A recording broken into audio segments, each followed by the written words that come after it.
Hey, good morning, good afternoon, good evening, wherever you may be. Scott Luton and the one and only Karin Bursa with you here today on Supply Chain Now. Welcome to today's live stream. Hey, Karin, how you doing today?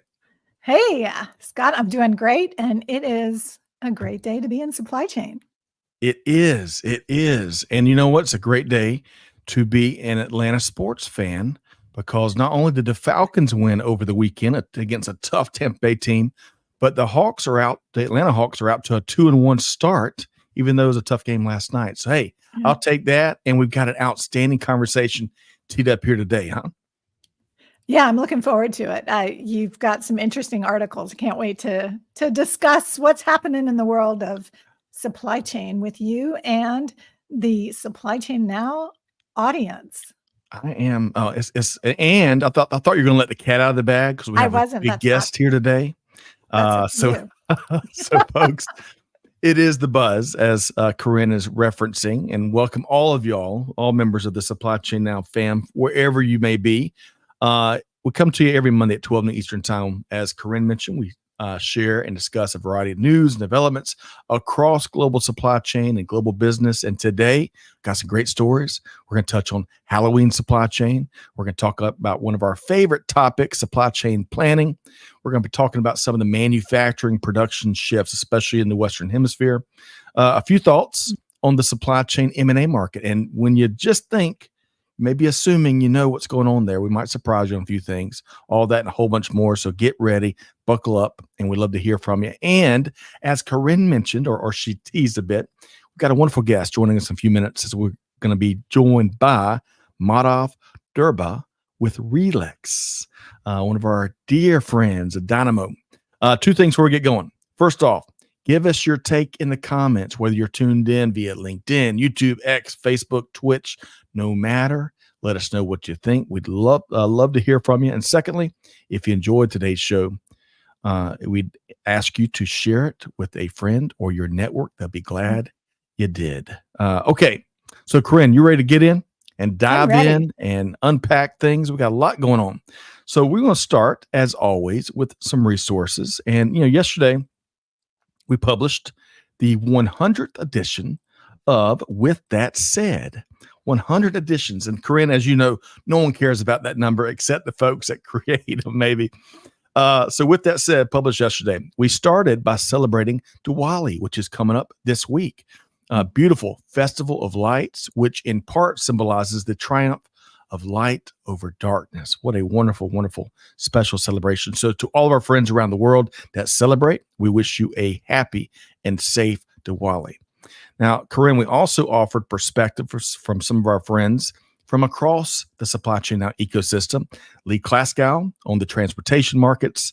I think he calls his weekly message Logistics Lee's Lowdown, Karin. Yes. I love that. Say that 3 times fast. Oh, it's a tongue twister. It's a challenge. Marty Parker, one of our co-hosts, esteemed co-hosts, wrote about some ERP and a recent podcast with our friends at DOS, which is doing some really cool things. Amir Ganad on leadership and how important followership is. Wan Ting Ray, who offered a great recap from one of our recent podcasts. And Karin, we've been talking more about trust in the last few years than perhaps ever before. Kim Reuter shared a few thoughts on e-commerce, supply chain, and trust. Love that. Also, one last thing, we shared our most recent blog article, which recognized innovative work being done by folks over at Four Kites, High Robotics, and Pacurate. And of course, always you can find news, upcoming programs, and a whole bunch more. With that said, almost every weekend, Karin, we bake in a little flexibility there. But what stood out in this week's edition to you, Karin? Yeah, well, first of all, congratulations on the 100th issue or edition of With That Said. It is a milestone. So congrats to you and the whole team on that. It's a great recap. What I like about it is it's a really good recap of everything that's happened during the week. And so if I've missed something, it's a great way to go back and kind of listen in or read the material. And I really appreciate that. Festival of Lights, I love that. The heart of good overcoming evil or light overcoming darkness. I just think that that's a wonderful celebration. I love that image. I'm with you. And, I'm learning a lot about Diwali, and we had a great article submitted from one of our community members. So y'all got to check. Yes. We published it. With that said, but one of the other elements that I understand about Diwali is that it also celebrates knowledge kind of over ignorance. And I've got that Yep. right. And we're all have a blind spot in what we know and what we're learning. And I think that is a wonderful and timely aspect of celebration as well. So, folks, if you celebrate, happy and safe Diwali to you. Okay. Also, speaking of resources, Karin, we want to talk about the if you want to put your finger on the pulse of the U.S. freight market, you want to sign up for the free U.S. Bank Freight Payment Index. Now, folks, it comes out every quarter. It's packed with freight, supply chain, economic data, and a whole bunch of observations. Plus, you should tune into our quarterly live stream where we dive into all the data more and compare it, Karin, against what we're seeing out in the marketplace. And up next, we've got Kathy Mara Robertson, who's set to join us on November 7th at 12 noon Eastern time. And we've got the link. Folks, we got you covered. We got the link so you can check out the U.S. Bank Freight Payment Index right there. One click away, and let us know what you think. Karin, it's really important not only to know what's going on in any freight market, including the domestic one, however, to compare and contrast what the data says versus what practitioners are actually seeing out in the market. That's an important discussion to be had, huh? It absolutely is. And Scott, I can't remember how long you've been covering this on a quarterly basis, but it seems like years now. So About 27 years. Yeah. I like the fact that that there's a little accountability piece too in the conversation of what we thought was going to happen. Did it happen? Is the trend right? Is the trend your friend? Or do we need to take some actions in the future? So it's a valuable discussion no matter what your role is in supply chain. Well said, Karin. And one of my favorite elements of all that, and this tidal wave of data that we're all hit with, organizations are hit with, practitioners are hit with, it gives us an opportunity through these important discussions to pay attention to the signals and not everything else, because everything, I think I can say this, is not relevant. So we got to tune into the important signals and truths. So folks, join us on November 7th at 12 noon Eastern time for that event. Okay. So with that said, we tackled domestic freight market. How about tackling Halloween, Karin? You're going to like this graphic I got. I'll give you one guess who came up with it. Our friend AI. So, well, we got one item we want to tackle before Madhav joins us here momentarily, and that's Halloween is also coming up this week on Thursday, October 31st here in the States. So I want to take a look at this interesting read from our friends at Thomas, which was entitled The Not So Mysterious Halloween Supply Chain. Now, Karin, we were talking in the green room a second ago. I think there's one disconnect between Thomas and the source data from the National Retail Federation, which talks about how much Americans are going to be spending on Halloween. And actually, Americans aren't going to be spending as much on Halloween as they did last year. Last year was like an all-time record, $12.2 billion on Halloween stuff. This year, they're projecting $11.6 billion, which is still plenty. So imports of Halloween-related products rose 18% over last year, which is, I think, pretty interesting. Now, peak season for Halloween product shipping runs from May to July, and typically July is the peak month each year. But as we've talked about time and time again, retailers, that smearing effect, well, plus there's been a ton of pent up all year Halloween demand, it seems like. So retailers have been bringing in those Halloween products much earlier. And so this year, June was the peak month this year. Now, here's something that may surprise you, Karin. Did you know that Halloween is the biggest holiday of the entire year for candy sales? That surprises me. Americans are going to spend some $3.5 billion on candy alone for Halloween. And I'm not sure who's driving this second factoid, Karin, but $500 million on Halloween greeting cards. I've never gotten a Halloween greeting card in my entire life. Have you, Karin? I have. Shout out to my mother-in-law. She is so good. There is no holiday that goes uncelebrated with her. We get greeting cards for everything. So, Oh, so okay. I have gotten a Halloween card. Okay. Okay. I'm learning something new. 500 million. So plenty of folks are sending and getting them. KK here. I love awesome picture. Someone's directions went Nightmare on Elm Street. That's right. Ghost container ship. Let's see here. So no surprise here, right? We all know this. Tons of supply chain planning's got to come together to meet all the Halloween demand. Big players like Hershey's, they plan some 18 to 24 months in advance. So there's plenty of Heath bars and Bubble Yum and Kit Kats go around. Spirit Halloween, the famous pop-up stores, only open from August, November, but it spends the entire year planning for Halloween alone. And one last thought here, Karin, looking forward to get your thoughts. The demand for Halloween costumes is a really interesting one.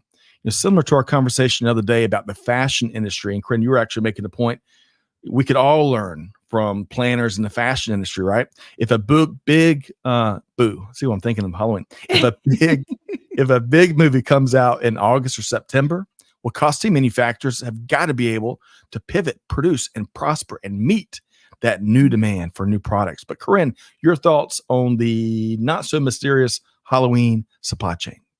Yeah, so I think the Halloween supply chain is just a great example of seasonality. So it's like seasonality on steroids when we think about fashion or when we think about just the merchandise that moves into market.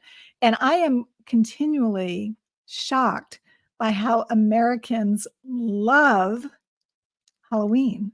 And they in my neighborhood, the decorations are crazy. Have you seen these 12.5-foot skeletons in the yards? I mean, Yes. there's a house down the street from me that's got like 2 of those giant ones and a half dozen small ones. So they're having a skeleton An party. army. I don't know. Yes, it's an army of skeletons. All in good fun, but all I can think of when I see all that, Scott, is where do you store that the rest of the year? You know? Right. I'm with you. But they're making Costco really happy. Amanda, who's behind the scenes helping make it happen, says each of those are like $150 a piece, the tall giant ones, Karin. Well, Home Depot has had a hard time keeping them in stock. It seems Really? like the day or two when they come in, they're sold out. So they've even nicknamed them. I think the nickname is Scully or Skelly. So yeah, the Home Depot, which is headquartered here in Atlanta, is loving the trend to decorate your yard and prepare for the Halloween festivities, if you will. But I will tell you about the candy. Yes. I think at the Bursa household, what happens is we buy like 2 bags to give away, and we buy a bag that we keep too. So I can't even. Hey, I can't appreciate even you say, keeping it real. we all, yeah. We got to keep it real. And the dentists probably love Halloween each year, right?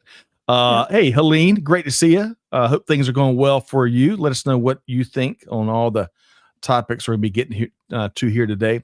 So, folks, hey, take a look at this article. Let us know what you think. We've got the link right there in the chat. Don't take our word for it.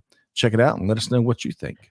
Well, Scott, on that article, so one factoid from that article is, I think it was 3.5 billion in candy sales, right? Right, that's right. And for us as supply chain experts, right, nobody wants to buy Halloween decorated candy in November. They think it's old, even though it's got a shelf life associated with it. But it just gives you, again, that reminder of seasonality, that special packaging that the candy manufacturers put together that all have Halloween, designs on them. But that just ages that inventory very quickly. Yep. Because you're definitely not going to want to be buying it in late November and December, even though the candy is probably just fine at that point. It's the fact that it's packaged for a holiday. Excellent call out. And, I'm not sure if I've ever thrown away any expired candy. I'm not telling myself, but kidding aside, there's a lot of interesting in the world of chocolate. There's a lot of interesting factors that we're going to probably be hearing a lot more about and having to tackle in new ways now and into the next few years. So a lot of good stuff there, Karin. So much goes in to these big holidays that, that all families enjoy. Most folks enjoy. We've identified in the pre-show, Karin, Keeping it real. Halloween's not my favorite holiday of all time. It's my least favorite. And there's a contingent. I've got some fellow kindred spirits in that regard. But anyway, let's see here. I think this is Amanda. We have to buy our Halloween candy like the day before. Otherwise, it won't make it to Halloween night. A lot of us can relate to there. Hey, T Squared's back with us. Holds down the fort for us on YouTube. Bring it on, that good supply chain management nourishment. Well, stay tuned. We got a great show for you, T Squared. And Korai Jose, I just caught up with him last week. My favorite stores, Korai says, changed to Home Depot and Costco quite dramatically. We know Costco's been, I guess they've been both competing on those big 20-foot skeletons because they have been moving at our local Costco as well, Karin. Tough to keep those things in stock, indeed. Okay. One more question, Karin, before we bring on Madhav, the one and only Madhav Durbha, backed by popular demand. So, Karin, your favorite Halloween candy of all time, right? Okay. So my favorite, it's probably a toss-up between the Heath Bar and the peanut butter Snickers, which is like kryptonite. I can't resist that. But I will tell you that it is never candy corn. Oh, I'm with you. And a quick shout out to Jolene. That was one of Jolene's Sorry, favorite, Jolene. right? And it's kind of like licorice. Folks love it or hate it. I think candy corn's the same way. I'm a big Nerds fan for candy, and they have made a incredible the last couple of years has been incredible growth for Nerds. But for chocolate, Kit Kat, Twix, Snickers, that's my trifecta. That is my trifecta. So, but I love the Heath Bar, Karin, that you mentioned. That's a good one. And if you remember the Score Bar back in the day, I think that was discontinued. That was a big Heath competitor.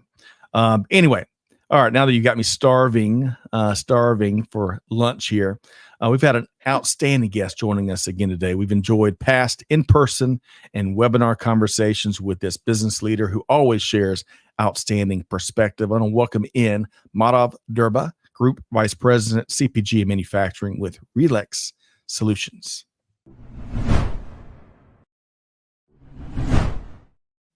Hey, Madhav, how you doing? Doing great. How are you, Scott? Wonderful, wonderful. Good to see you.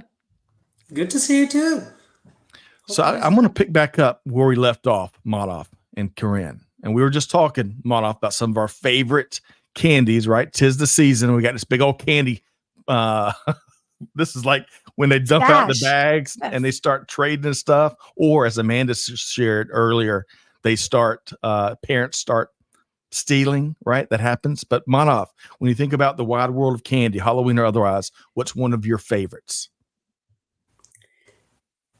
Chocolate covered peanuts. Okay. M&M peanuts. Okay. Is that I think Goobers, or is Goobers chocolate covered raisins? I might be getting that wrong, but chocolate covered peanuts. I love it. Like the M&M peanut candies. Yeah. M&M peanut candy. Eat those by the handful. Karin, do you like peanut M&Ms? I do like peanut M&Ms. All right.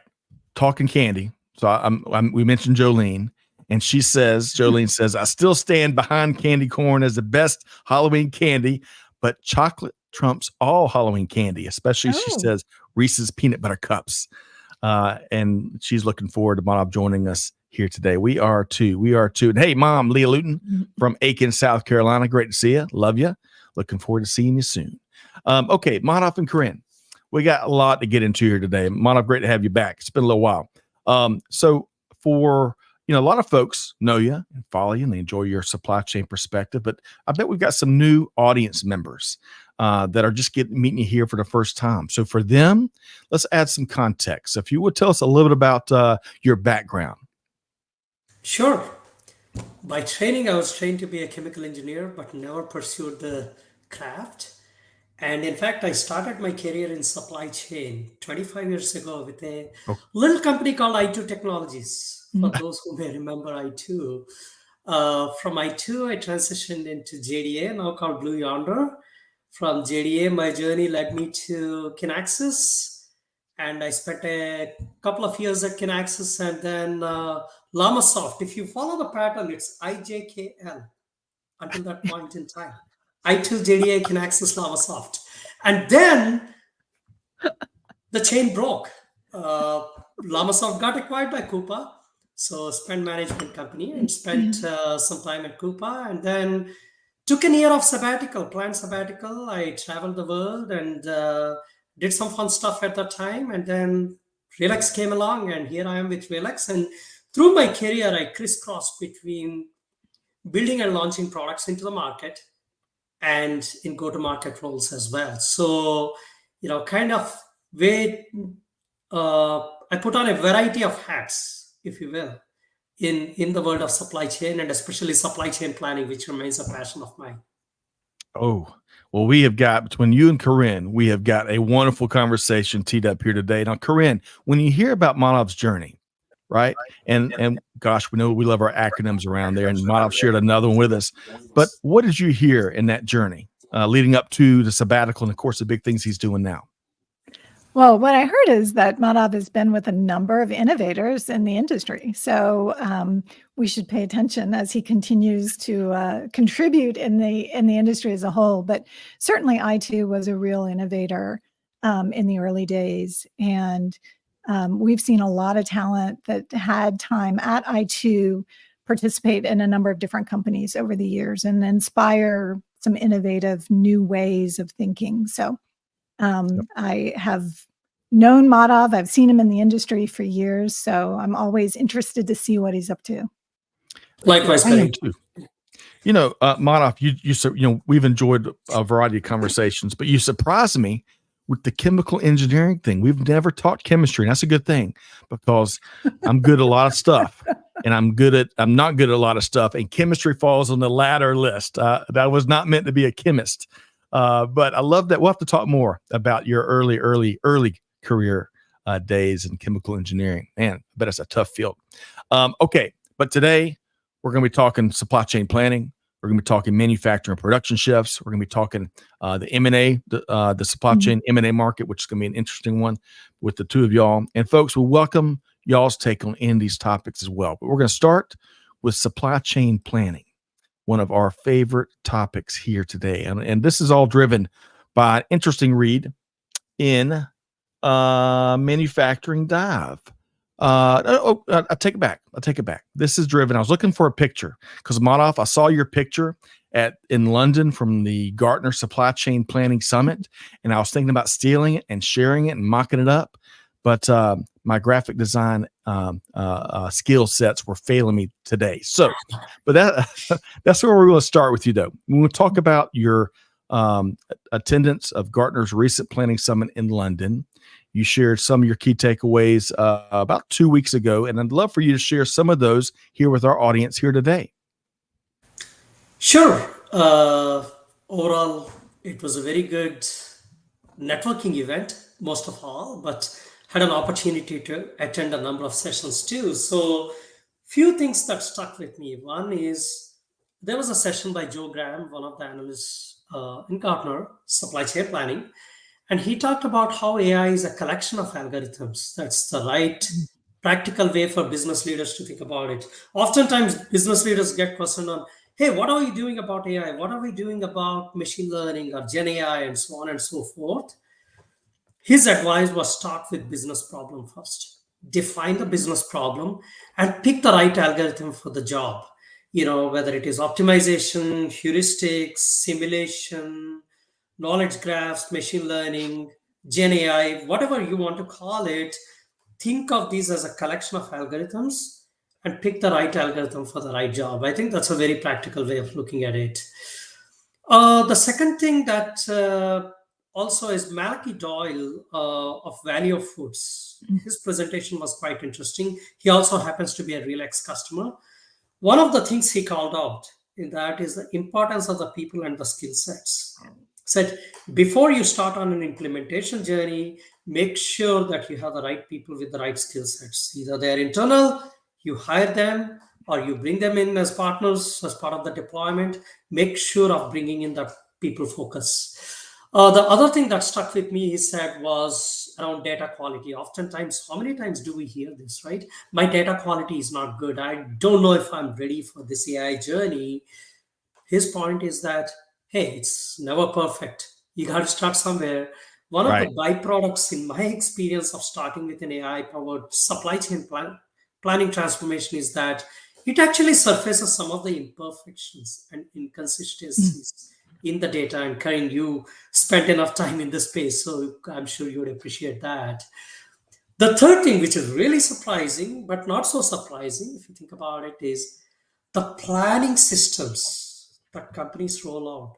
The adoption tends to be fairly low. The adoption is only about 35 to 40%. This is something Pia Lund, another analyst from Gartner, she shared from her research. 35 to 40% adoption of planning tool that's given to business owners. Just ponder upon that, right? And one of the things she talks about is sometimes companies underestimate the change management and the education that is required. And when you talk about planner education, it's not just showing them the mouse clicks and which button to click. It's more about why they do what they do, making sure that they understand that it's actually a transformation. It's a new way of decision making as opposed to just automating the old. Couple of other things in that regard is one, quite a few companies talked about this idea of touchless planning, right? Where it's not that human is completely taken out of the loop, but a planning paradigm where things run in an autonomous manner to the degree practical using AI, and then humans intervene on an exception based decision making. So that's the other thing that was called out. And the last thing is just a very inspiring presentation about nothing about supply chain planning, but about, what's our superpower in the world of digital, right? When you think about the good old days, it's about knowledge. Knowledge was superpower, right? The more you read, more you understand, it was your superpower. Then came the world of Google searches. So information became superpower, right? Now we are transitioning from the world of searches to answers with ChatGPT and Anthropic and so on and so forth. Now, what do you think is the superpower? It's not knowledge or it's not information, it's our own attention. Our attention spans have become so much shorter. So, if I can spend doing deep thinking for an hour without getting distracted by the next text message that is popping up, that is actually a superpower if you can hold your attention. So lots of great insights, but just wanted to call out a few. Oh, I love it. And folks, before I go to Karin and get her take on what Madhav shared, let us know your favorite takeaway from what Madhav just shared. I think he shared about 5 or 6 key takeaways. And Karin, one of my favorites and one of my things that I don't think we talk enough about as an industry is adoption, right? Especially given all the different platforms and technologies and new ways of doing things, but we have not made enough progress in driving real practical adoption gains. But Karin, what'd you hear there? And I want to put this out there. Karin and Madhav will be in Denver in December for the next Gartner Supply Chain Planning Summit. So Karin, what'd you hear in the first one though? Yeah, so great takeaways. I'll start with the last one. So attention, I love that. I'm famous for saying focus. You've got to focus. So same idea, right? We've got to be able to really apply that human creativity to what the systems are generating for us. And they will continue to evolve and generate more and more. So I like the discussion mix of both analytic AI with generative AI because they are complementary. And the generative AI in particular is going to change the way we as users interact with the systems. Maybe our adoption rate will go up as a result. We'll see. We really have to do everything we can to get our users out of spreadsheets. They're still disconnected, or they're holding on to those spreadsheets like they're a security blanket because they're afraid to give it up, or they don't trust the system that has been deployed. So as solution providers, we need to be conscious of that and continue to help move that adoption so that we get higher and higher adoption rates. So I think lots of good stuff coming, and I'm looking forward to the December event. Yes, I can't wait. I think y'all going to, Madhav, you're going to be there in Denver as well. we'll get the two of y'all together, and that'll be the center of the supply chain planning universe, at least for an hour. Madhav, you were about to respond to something Karin said, I think. By the way, it's a winter event, not summer event, Karin. Just correcting that. And just to add to what Karin brought up in terms of analytical AI and generative AI at RELEX, we like to think of specialized AI and Gen AI, right? One is about computations. One is about the heavy math that you need to perform in supply chain. The other one, Gen AI, is about adding that context around those computations.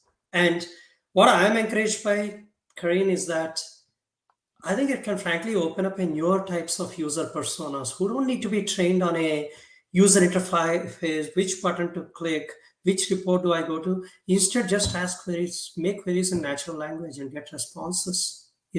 So I think it can open up a newer types of personas as well, along with increasing adoption. Yeah, absolutely. And I think also, Madhav, your point on data, we've been saying for years, data is the new oil, right? But it's really the ability to access and transform that data into actionable insights.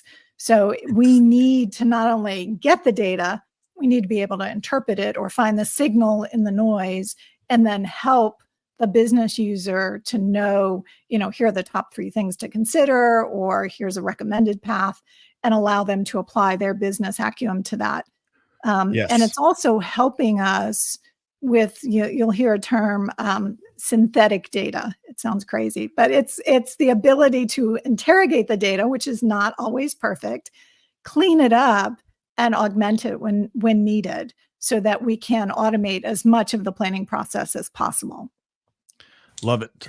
Karin and Madhav, good stuff. And we got a couple great comments here in the chat. Nothing about candy corn. So Jolene, we're taking a survey.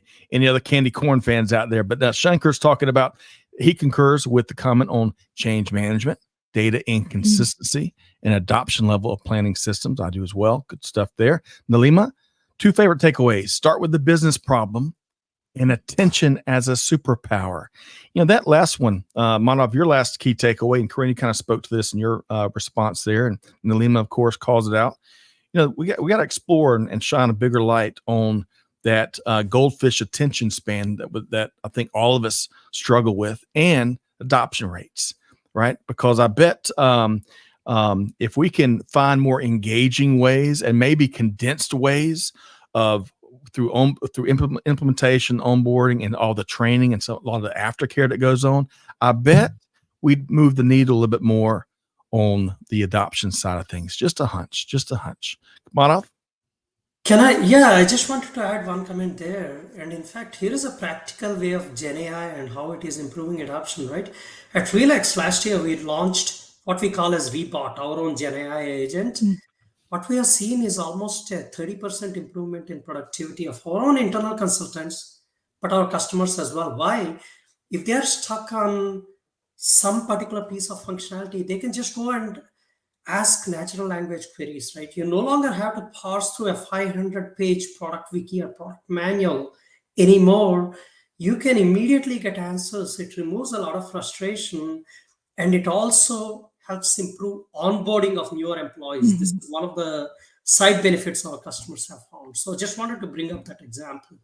Love it. Hey, Karin, I'll give you the last word here on this. One of definitely your favorite topics, and certainly one of Madhav's favorite topics, but taking friction out. I don't care what friction it is, but getting more and more friction out of the equation, chemical or otherwise, is always a good thing. Karin, your final word here.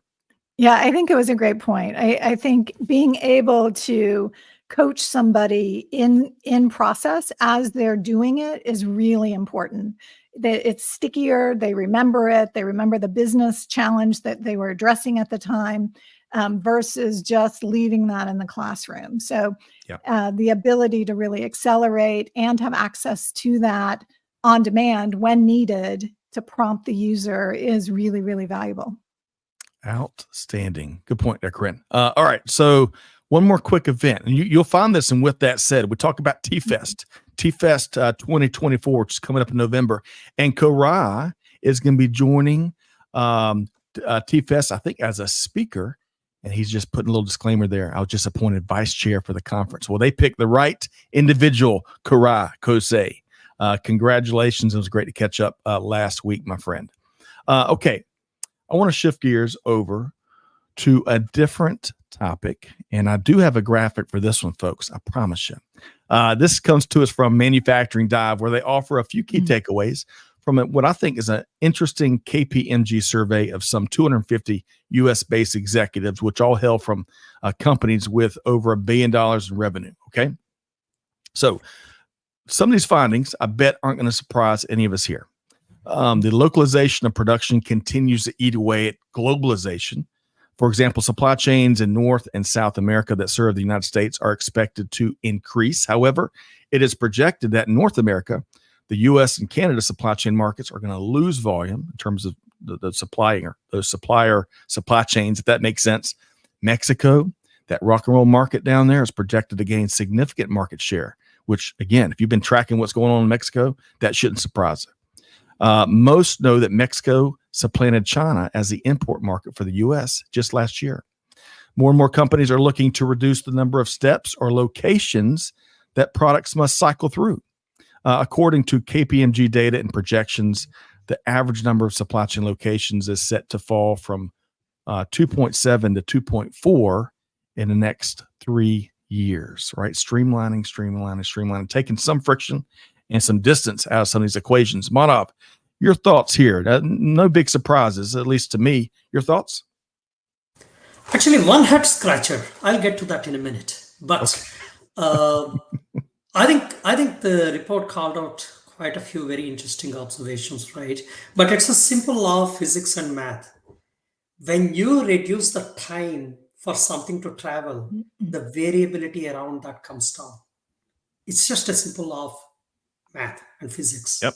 So I think it all comes down to how do I reduce the length of my supply chain, and how do I reduce the number of nodes in my network that a product needs to pass through before it gets to the end consumer.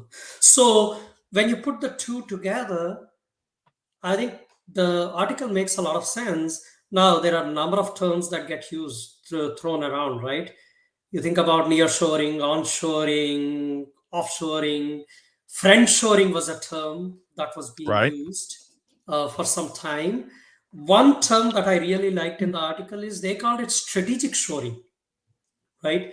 Making the right decision in terms of where to make and where to source from.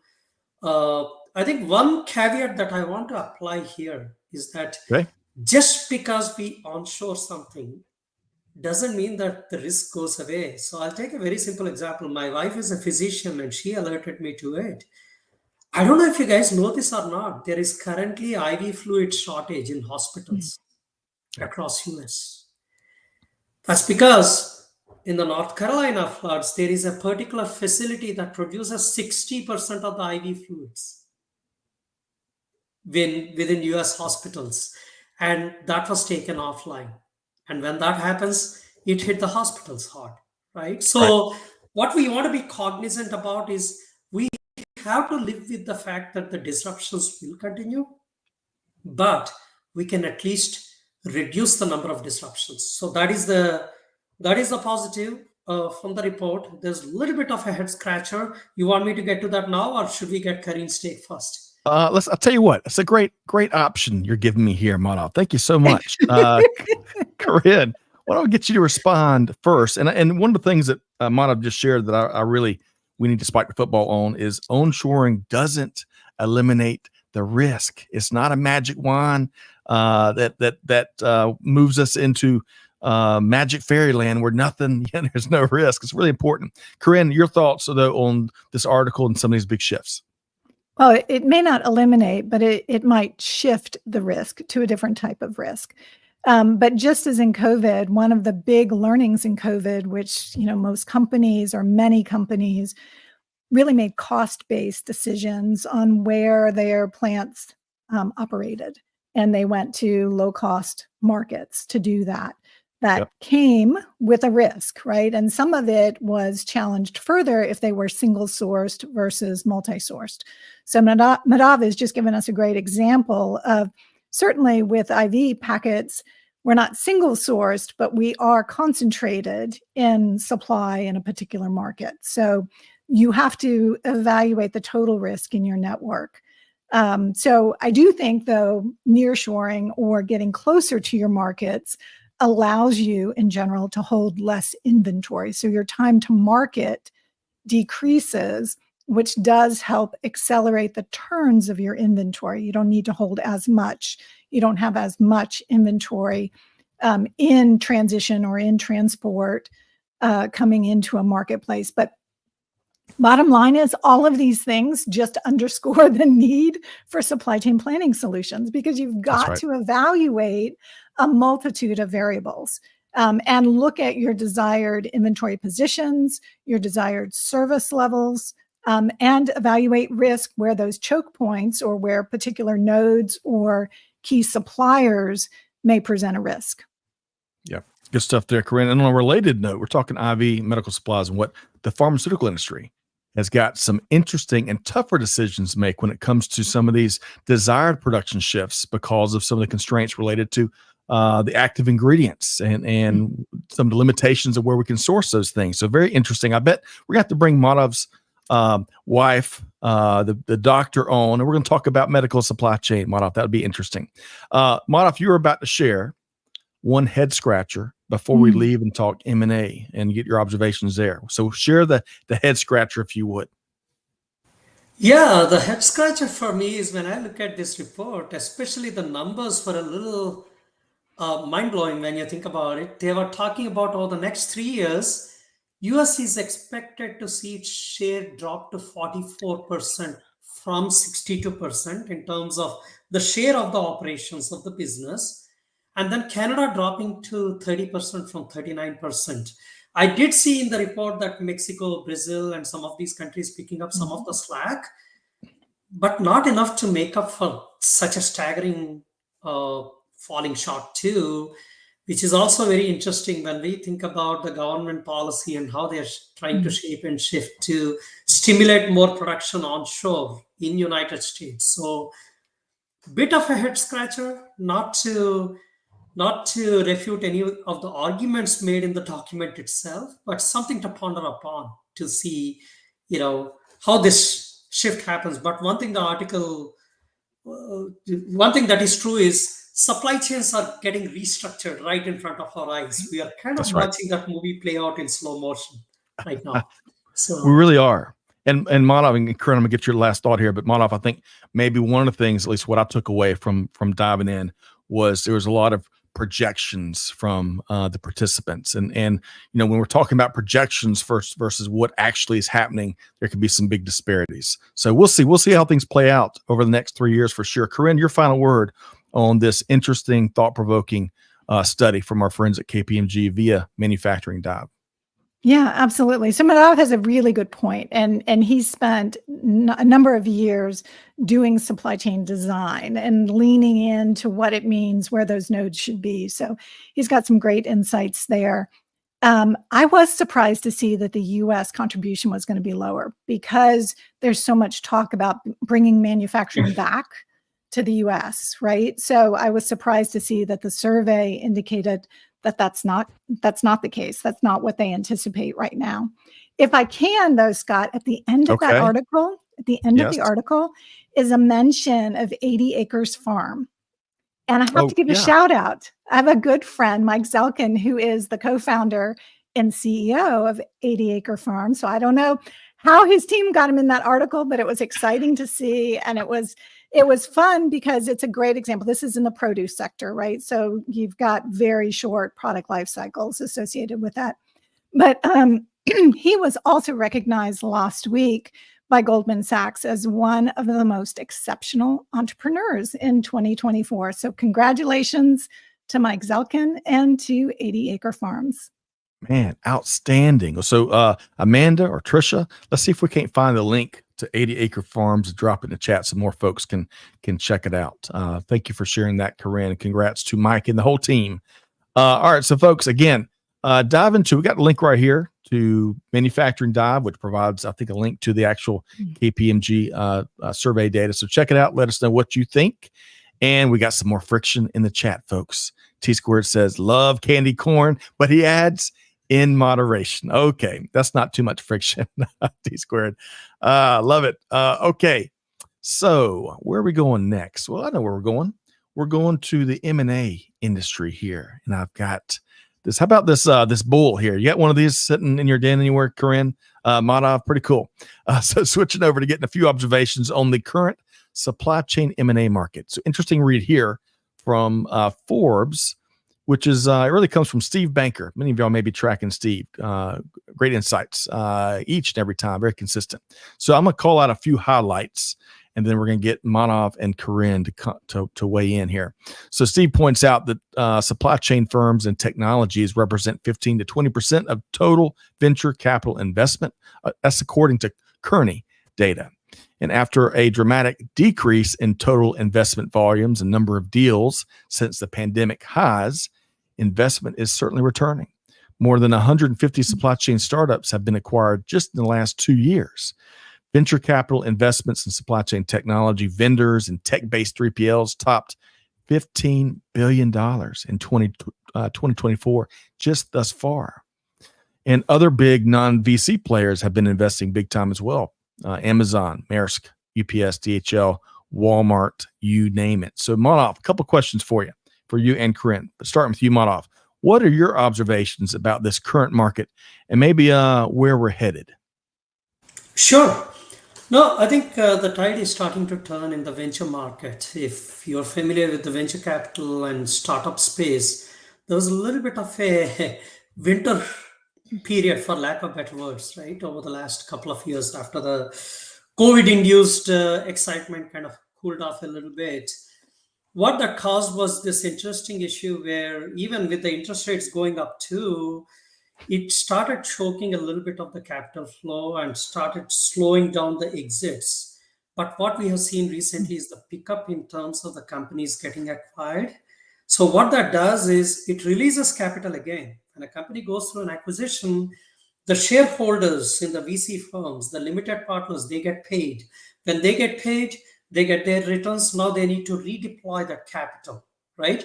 So the capital starts flowing through the market again. So because of that, through an investor lens, I'm pretty excited about where this is going. Now, if you look at the larger companies too, they are deploying capital. I mean, you're seeing news of companies acquiring other companies more so in the supply chain space recently. One example that I can give you is RELEX acquired a company called Optimity at the beginning of this year. Okay. So I can double click into that. Maybe we'll get Karin's take, but I want to give some cautions as well in terms of M&A and what companies need to watch for and how do they thoughtfully bring innovation. And maybe I'll build on the RELEX Optimity example. That sounds great, Madhav. So Karin, really quick, given all the activity is coming back, which is a good thing for some of our friends across those entrepreneurs like Mike, you were talking earlier about, Karin. Your thoughts on what we're seeing currently in M&A activity across supply chain? Yeah, so I guess 2 points. One, investment, and the other around actual merger and acquisition. It's great to see investment coming back, and not just in the logistics arena. The article does talk fairly extensively about investments in logistic or services and 3PL, but in the planning space and innovation and with the investments in artificial intelligence, creating new architectures, reaching into data, and transforming that. I think it's important for us all to remember that when it comes to M&A, it doesn't mean that a company has failed if it's acquired. There's a whole lot involved in being a successful technology solution provider. And the technology may be fantastic. It just needs bigger market reach. So there are a lot of these acquisitions that create a 1 + 1 = 3 scenario. And I think Madhav's got a little perspective on that. Yeah, undoubtedly. Yeah. And that's where Madhav, one thing I want to make sure we ask you about, especially given y'all's acquisition earlier this year, is how does M&A activity really beef up a company's portfolio wherewithal, and the ability to maybe do more and bring more value to the table for its customers? So, a couple of things. I think there are two kinds of M&A that I see. There are some companies that simply acquire companies as a roll-up strategy, which is you bring two companies together, take out any extraneous costs that you can, any synergies that you can gain out of that. That is one strategy.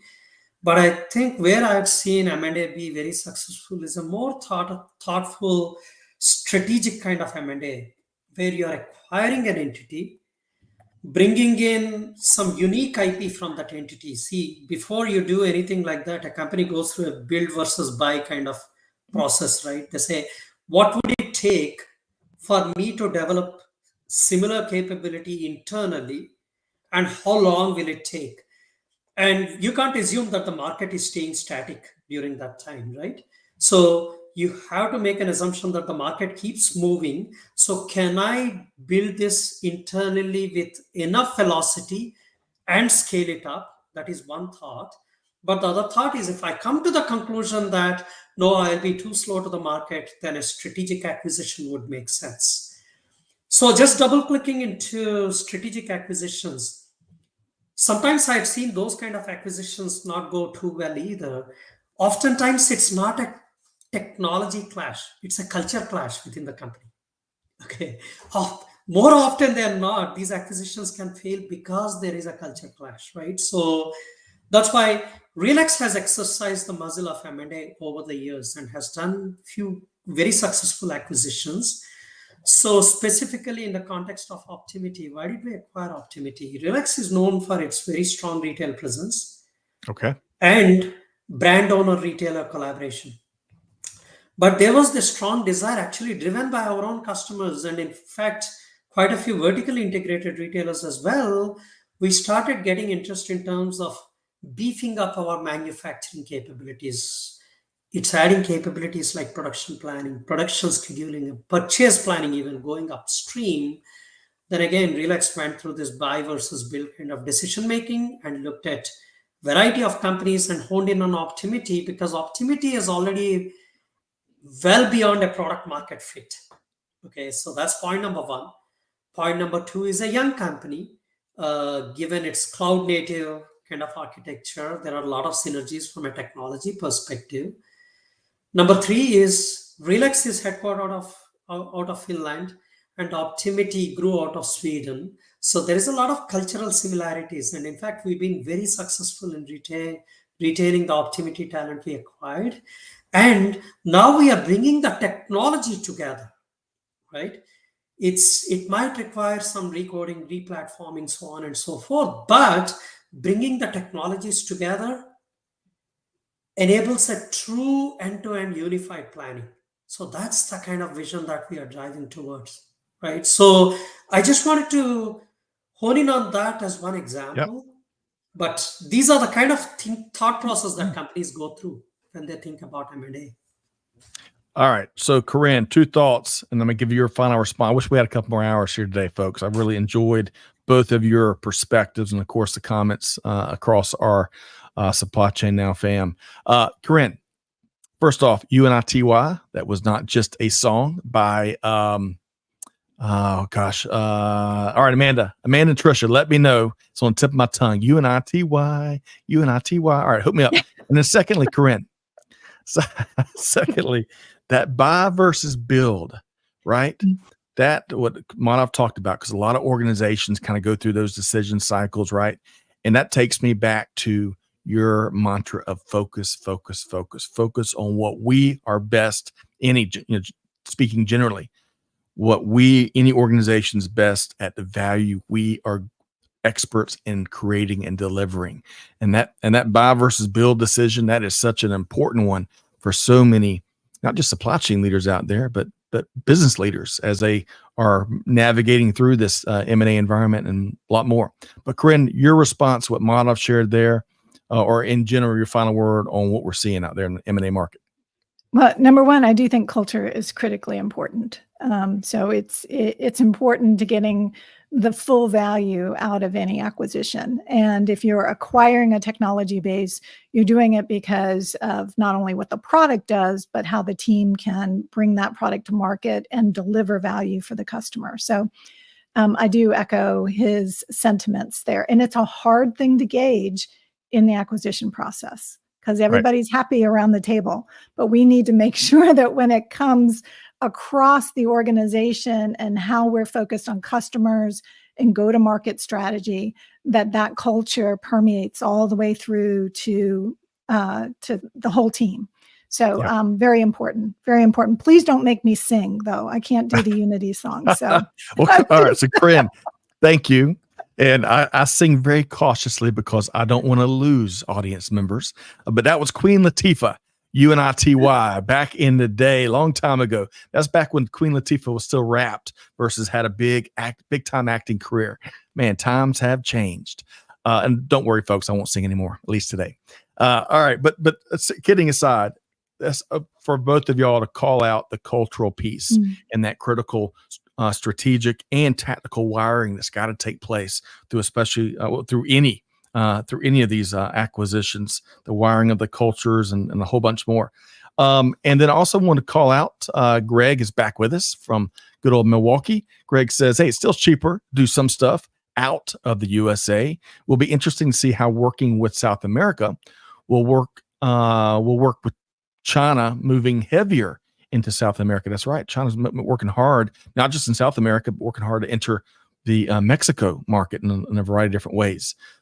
Casey says, so true. Buy versus build and which is best for the company can often boil down to a culture issue. Excellent point there, Casey. Great to have you with us here today. All right, so we got to leave that there. Madhav, really appreciate you and Karin, your observations on the M&A market and really M&A market, the manufacturing production shifts and supply chain planning, which y'all are basically like quite a 1-2 punch in heavyweights. One's Mike Tyson and one's Lennox Lewis. I'll let y'all figure out who is who. All right, but I want to finish with this. We love providing resources, Madhav, and Karin knows it. We're very passionate about that. And y'all have got a really interesting virtual event coming up on November 14th. If you would tell us more about what folks can expect, Madhav. Sure. We're going to be talking a lot about our general demand sensing. There is an increased need in the market I'm seeing to improve forecast accuracy. So it's going to be a fantastic conversation. I'll be participating in that as well. We're going to dive deep into what are organizations looking for, what does demand sensing mean, and how should organizations go about this journey. So really looking forward to this event. Outstanding. Well, folks, we're going to make it really easy. Learn more. You got one click right there in the comments and check it out. And I bet Madhav would welcome to hear your perspective at that event as well on November 14th. Madhav and friends and RELEX colleagues. All right. So I've got one question more for each of y'all. So Madhav, first for you is other than this event, how can folks connect with you and compare notes, learn from your observations and your journey, or just connect with you over, what was your favorite candy again? Chocolate covered peanuts. Maybe they want to just exchange chemistry candy notes. How can folks track you down, Madhav? Sure. LinkedIn is the best way to get to me. Look for Madhav Durbha. And of course, I live in Atlanta. So if you want to grab a cup of coffee, I'm always game for that. And or just follow RELEX Solutions. And sometimes you see my points of view being published through RELEX Solutions social media channels as well. Yeah. Outstanding. And folks, I want to call out Madhav shared expounded on some of these key takeaways in a previous LinkedIn post. So connect with him, follow him, whatever. You'll find that about 4 or 5 posts back. Good stuff there. And hey, share what you think too. There's been some great comments there, including from some of the presenters. I keep looking over here because I've got it pulled up right here. Madhav's my cheat sheet over the last hour. All right. So Karin, Your final question. So, folks, you'll find Karin and Madhav at the Gartner Supply Chain Planning Summit, which is December 3rd through the 4th, just over a month away in beautiful Denver, Colorado.